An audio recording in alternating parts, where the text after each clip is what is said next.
to Nobody Told Me. I'm Laura Owens. And I'm Jan Black.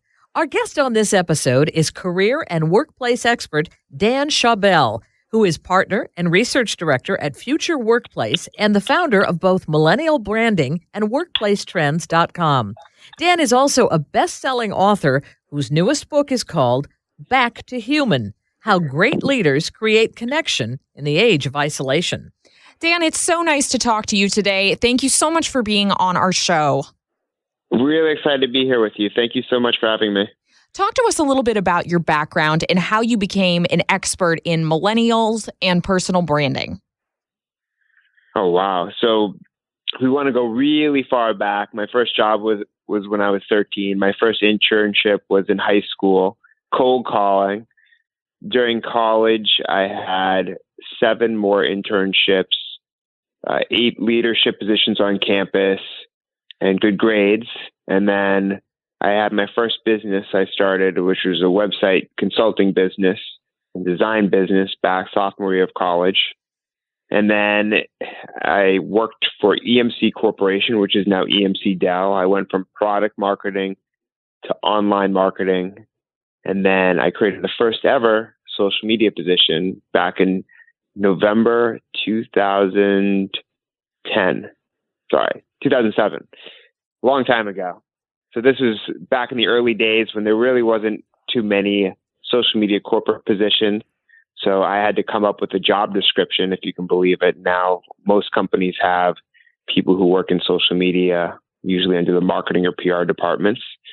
And so I was just kind of inventing it back then and inventing the position. And it was based on what I was doing outside of work, which was focused on personal branding. So between October 6th and March 14th, I started a blog called Personal Branding Blog. I started a magazine called Personal Branding Magazine. Everything personal branding. It was a personal branding world back then for me. I was working very hard. I had a full-time job outside of work on nights and weekends. I was blogging 12 times a week. I was commenting on every blog that mentioned personal branding. I was working on a magazine, managing 100 contributors and 2 editors and sponsors and distributing the magazine and doing everything with that. And so, all of that hard work paid off.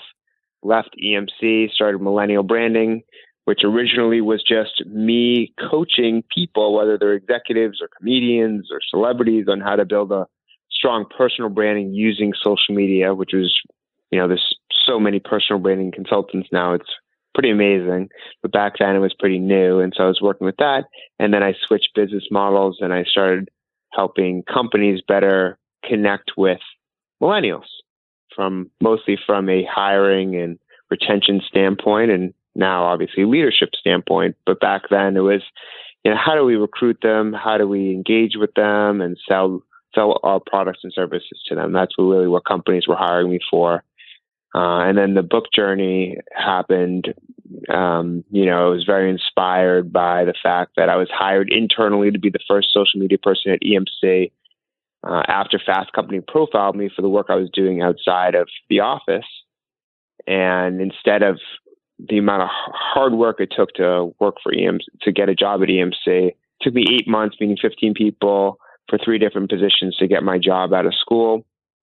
And so the fact that I was building my online personal brand and EMC was now recruiting me internally to create a brand new position around social media for the company, that was a big aha moment for me. It's like, wow, this personal branding, like I've been talking about it, but it's really working. Like it's had a huge impact on my life. And then that inspired the first book, Me 2.0, which was the first book on how to use social media to build your career.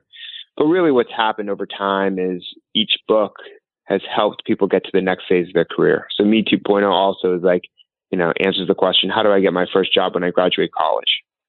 And then Promote Yourself, my second book, was, you have a job, here's how to get ahead at that job. And then this book is a leadership book, right? And so it's got a little bit of a twist though, because the big problem I found with people of my generation is that they're overusing and misusing technology. It's getting in the way of human interactions. People are tapping their devices over 2,600 times a day and looking at their phone every 15 minutes. So there's a massive addiction going on here. And my goal through the book is to help people think about when and where to best use the technology so it's bringing them closer to others. Let technology be a bridge to human connection, not a barrier. And I know you say that technology, and more specifically email, is the main cause of social isolation at work. Yeah. Tell us more about that. Yeah, I was looking at different technology tools and how they got in the way of interpersonal relationships in the workplace. And email was the biggest culprit. In fact, one face-to-face conversation is more successful than 34 emails back and forth. Wow. Instead of just constantly emailing with someone and people being misunderstood and people accidentally replying all, and who knows what happens with email and who it's forwarded to and how people take your messages and sometimes people just feel like they have to email because they've always emailed and it's really the office protocol. Yet it really eats up a lot of our time and people feel misunderstood. And the last thing we want is to feel misunderstood. We want to be able to communicate how we feel to other people.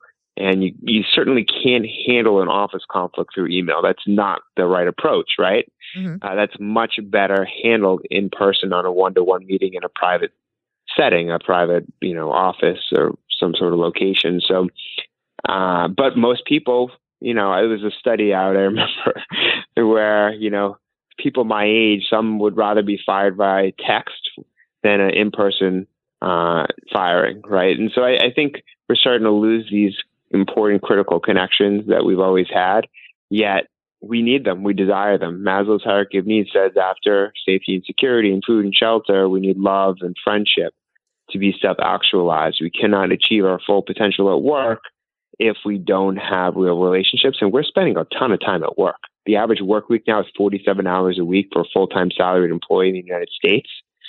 So this isn't, obviously if you're in Europe, you might have a 35-hour work week. But here we're working nonstop, right? And even if you leave the office, you're still on the hook. You still have to respond to emails outside of work. Even if you don't want to, you're just doing it because we have some sort of addiction. We feel bad and guilty by not responding to those emails. Not having your phone is the new vacation. Right. Well, I'm a millennial myself, and I feel like we get such a bad rap, even though we're the people who are really putting in these extra hours. Why is that? Why are we looked down upon by people in my mom's generation? This is a great question. And the fact is that this has always been the case. And I set out to understand why a few years ago. So I did multiple research studies and found that every generation negatively stereotypes young people and positively stereotypes their elders. Interesting. Regardless of age, it's always happened. The difference now is that technology, social media has amplified these messages, these stereotypes. There's actual incentives in place in the media to write negative stories to anger millennials because there's so many millennials. There's 80 million in the U.S. alone. And so if you write a negative story on millennials, that will attract more millennials to share it out of anger and for older generations to also share it to perpetuate those stereotypes, which directs more traffic to those media entities so that they can make more advertising revenue. Wow. That's what's really happening, if you want to know. And so that's why you see a lot of articles bashing millennials because there's a financial incentive in place. This episode of Nobody Told Me continues in just a minute. But first, we want to tell you about our sponsor, Bombas Socks. Simply put, Bombas are the most comfortable socks in the history of feet. The folks at Bombas spent 2 years researching and re-engineering socks to improve their design, performance, and comfort. You think all socks are pretty much alike, right? Wrong. Bombas socks are on another level. I wear them when I'm working out, and I love the extra support they give me with their special arch support system. And Bombas socks stay in place while not being too loose and never leaving a mark. I wear them to bed at night, and I actually look forward to putting them on at the end of a long day. They feel like a hug around your foot. They truly help me feel relaxed and fall asleep. They're made of super soft cotton with a cushioned footbed that's been reinforced for comfort without added bulkiness. Whatever you love to do, there's a pair of Bombas that'll add comfort to your life as you do it. And you can feel even better about buying Bombas socks because Bombas donates one brand new pair of socks to a homeless shelter for every pair they sell. So far, they've sold and donated over 9 million pairs. Bombas socks are truly special, and we have a special offer if you'd like to try them yourself. Jot this down. Nobody Told Me listeners get 20% off their first order online. Just go to bombas.com/nobodytoldme. That's BOMBAS.com/nobodytoldme. Bombas.com/nobodytoldme for 20% off your first order. You interviewed 100 top young leaders for your book. How do they view technology in their roles as leaders in the workplace? They view it as a double-edged sword. So there's a lot of good that can come from technology, and it can be a hindrance at the same time. So I'll give you the best example. You can use technology such as a Outlook or Google Calendar to make sure everyone's getting to the right event or meeting at the right time, and they're prepared with the right information when heading into the meeting and know who's going to be attending it. But if you're using that technology or using any technology during the meeting, you're not using it appropriately because you need to be present with your team members. How are you supposed to brainstorm and come up with new ideas if you're too busy looking at your phone and you're wondering who's liking your Instagram photo? It's not going to happen. And what I found, we did a study, it's in the book actually, a few years ago, when we found that we asked employees, how do you come up with your most creative ideas, or what inspires you to come up with new creative ideas? And it was other people. It was other employees. So we get our best ideas when we talk with other people. It's not when we sit on our computer and, stare at a screen for 2 hours.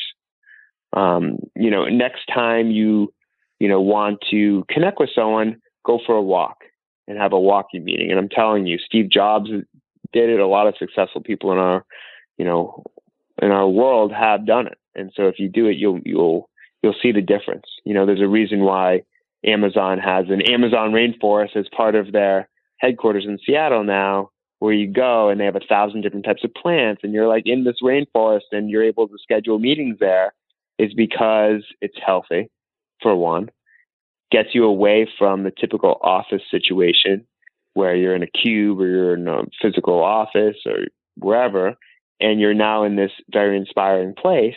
But the most important thing is you're around other people. And that's the key. That's something that will never change. And no video conferencing or any futuristic technology like virtual reality is ever going to change this. Human connections matter. I think that there's a real feeling amongst millennials that if they do put down that phone, that they're going to lose a connection with their followers on Instagram and Facebook, and therefore maybe lose a little bit of a personal edge that they had that maybe helped them in the workplace because they stayed on people's radar. What do you think about that? Well, it really depends what you're looking to do. If you're in a social media or marketing role, the importance of using social media is much greater than if you're in HR, let's say. I'm not saying these tools aren't valuable. I built a good portion of my career using those tools, but I realized that those connections were only grew in strength when I met people in person. So let technology be a path to more connection. If you have 1,000, so there's actually a really good study on this.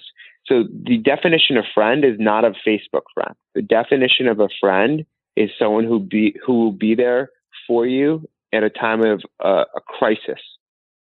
So it's like, who can you really count on is really the question to ask.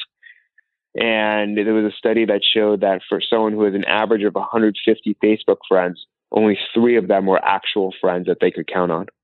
Wow. So technology has created the illusion that we have a vast network, but we really don't. So if you really look through all your LinkedIn contacts and Facebook friends and Instagram followers, how many people would go to your funeral? How many people would be there for you if you were in the hospital and would ask for you? How many people would call you on your birthday? These are like the bigger questions around friendship that I talk about when I present about this topic or that are featured in the book. Because to be honest, what we found globally is we lack work friends. We're spending so much time at work, but globally, almost 10% of the global workforce has zero friends at work, and half have 5 or fewer. Wow. Tell us about. And as you get older, once you get past 25 years old, you start losing friends quicker because people get more spread out. They start getting married and having children, and especially as men have it even worse. They become lonelier and have fewer deeper relationships as they grow older. So there's a loneliness epidemic in America, and actually in the UK and other parts of the world now too. In the UK, it's so crazy. I discussed in the book, 9 million people are lonely always or often. 200,000 people haven't spoken to a close friend or relative in the past month, and they have a minister of loneliness because there's an economic impact. It's costing the UK billions of dollars. Getting along those lines, tell us a little bit more about the link between social media use and depression. Yeah, there's been a lot of research studies on social media use and narcissism, but also depression because of the fear of missing out. When you see that your friends all have children and you don't have a child and you're single, it messes with your head. If you see your friends in Greece or at some party or celebrating with a bunch of friends and you don't have many friends, it really messes with your mind. And there's a ton of research around it, and it can really be bad for your health. And so that FOMO that you get from seeing what other people are doing and comparing your life to theirs is not healthy. You've interviewed more than 2,000 of the most successful people in the world, including Warren Buffett, Sir Richard Branson, and Sheryl Sandberg. What universal lessons did these people provide? Wow, great question. Well, I'll tell you one thing that I've been telling my friends recently. It's like, what do all successful people have in common? And it's they want to be more successful, and they want to be known for that success. I see that. Yeah. And so what lessons did they provide? I think perseverance is really key. No one actually had it easy. There's no overnight success. It's all about a lifetime journey of learning and growing and figuring things out. I think what's really fascinating, to be honest, not just from my interviews with them, but my personal life, is we're all still trying to figure it out. That's the biggest myth. Everyone looks at someone who's successful and is like, oh, wow, they have everything together. They're all set. They're going to be they don't have to worry about anything. They're rich. They're famous. They've got everything they need. But actually, everyone has problems. Everyone has internal struggles.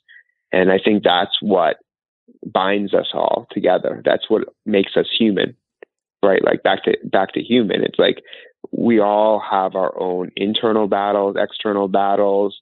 And even if something's successful today, Richard Branson has over 400 brands under him, under the Virgin Group. And so every time he starts another company, he doesn't know if it's going to work out. So there's some risk there. There's a reputation risk. There's financial capital risk. And so they're always pushing themselves forward. But because they're getting into new businesses, because they're challenging themselves more, they inherently are trying to figure things out. So they're hiring experts. They're, anything they don't know, they have coaches, they have advisors, they have experts, they have people around them that are helping them. I think that's really key. And it's something that I've seen across, thousands of people is, they need to form a support network of people who can help them solve their problems when they need it, like on-demand problem solvers. I think that's really important. I think the perseverance is key. And they all say, follow your passion. But I think there's it's interesting. Like Mark Cuban said, follow your energy. But a lot of people say, follow your passion and you'll never work another day in your life. It's like the old saying. I think it's about a combination of many things, right? I think you can get a competitive advantage in two ways. One, be the best at what you do for a specific audience. That's what I always talked about in the personal branding days. But I think what I've realized is the reason why I stood out is I'm good at several things. When combined, it gives me a competitive advantage. I can do research, branding, marketing, PR, and I'm passionate about, workplace trends and the future of work and millennials and the workplace, and all of this combined has given me an advantage, not one specific thing. I'm not the best researcher in the world. I'm not the smartest. I might not even be the smartest person on millennials in the world, but all of these combined makes, my background more interesting and makes me able to perform and do things that give me an advantage. And so when I talk to really successful people, it's not always one thing. It's many things combined at once. I think that's fascinating, and it's something I've thought about over the past few months. Dan, our show is called Nobody Told Me, and we always ask our guests, what's your nobody told me lesson? What is it that you've learned in your career, in your life, that nobody told you and you kind of wish maybe they had? Nobody told me that it would always be a struggle. I always envisioned that you would get to a point where you've made it, but there's really no such thing as making it. You just keep going. And I find that really fascinating because so many people are like, oh my God, once I get a book published, once I sell my company, I've made it. No, it's just part of your journey. It's one experience out of many you'll have in your life. You'll learn from it. You might benefit from it financially, but it's just part of the journey. There's no end to the journey because the journey is life. And there's always something new you're going to want to do and new goals you'll come up with. Yeah, ambitious people that I interview, they just keep doing new things. There's no stop to it because they're ambitious for a reason. Right. They've achieved a lot for a reason because they want to do a lot. And someone like that, someone with that mentality and drive is not going to just randomly stop when they're 60 and call it quits. I'll tell you, Ken Blanchard, who wrote The 1 Million Manager, he's almost 80 years old and he speaks for free at a few conferences per year. So to me, that's inspiring because only someone who really loved what they do would do that. He doesn't need to do that. He could just sit on a beach for 5 hours a day and just call it and just play golf. He just doesn't need to do it, but he's doing it. And that to me is very inspiring. Someone who doesn't need to do it, but does it. Same with people who invest in your career. The people I like the most are the ones who don't need to support me. They choose to. To me, that is so powerful. That's why I dedicated the book to my literary agent, is because he represents Tom Brady, Ray Dalio, and some of the biggest people in the world, and me, and he doesn't need to represent me. So I love that belief, that vote of confidence is pretty powerful. And it really changes your life. And all it takes is one person who really believes in you to make that much of a difference. And to me, that's exciting. I actually wrote it in my last book, The Power of One is what I called it, and promote yourself. And it just takes one person to really make that impact for you and change your life. Dan, how can people connect with you online and learn more about your work? Yep, you can check out my podcast, 5 Questions with Dan Schawbel, where I interview world-class humans, asking them 5 questions in under 10 minutes. And then you can go to my website, danschawbel.com, danschawbel.com. And there you'll get the book information, you'll get research, articles, you name it. It's a wealth of data and information. Well, Dan, we really want to thank you for being on the show. Dan is the author of, as we said, Back to Human, How Great Leaders Create Connection in the Age of Isolation. And again, his website is danschawbel.com. I'm Laura Owens. And I'm Jan Black. And you're listening to Nobody Told Me. Thanks for joining us.